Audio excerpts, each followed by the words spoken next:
محمد سمیع اللہ صاحب کا سوال ہے کہ آج کے شدید مہنگائی کے دور میں 100% حق حلال کی روزی کمانا کیسے ممکن ہے جبکہ بچوں کی تعلیم، مکان کا کرایہ وغیرہ وغیرہ۔ اب اس سوال کا ایک جواب تو وہ ہے جو میں پہلے دے چکا ہوں کہ 100% حلال تو اس معاشرے میں ممکن ہی نہیں ہے، اس لیے کہ پورا نظام جو ہے وہ سودی نظام ہے، اسی میں ہم جکڑے ہوئے ہیں۔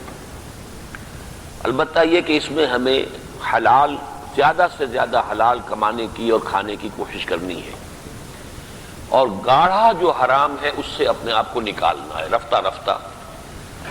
اس جد و جہد میں جو شخص لگا ہوا ہے، اگر اللہ کے علم میں ہے کہ یہ جو کچھ اس وقت جس درجے بھی اس خرابی میں ملوث ہے یہ بالکل مجبوری کی حالت میں ہے، تو یہ معاملہ اس کا اور اللہ کے درمیان ہوگا۔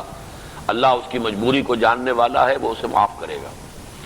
لیکن اس کا نتیجہ یہ نہیں ہے کہ جو صریح حرام چیزیں ہیں وہ بھی ہم حلال کر لیں۔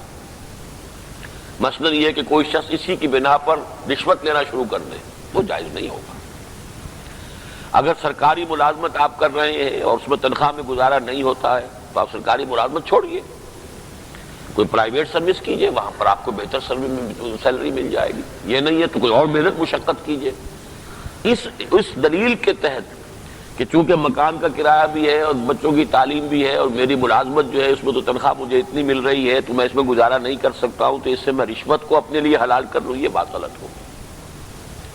اس میں یہ کہ آپ چونکہ سرکاری ملازمت میں ایک سیکیورٹی آف امپلائمنٹ ہے اور اس کے بینیفٹس ہیں، اس کی وجہ سے آپ وہاں جڑے ہوئے ہیں، ورنہ آج آپ اس کو چھوڑ کر اگر باہر جا کے ملازمت کریں گے تو آپ کو جو بھی زمانے کی جو اس وقت کی ریٹ ہے اس کے مطابق سیلری مل جائے گی۔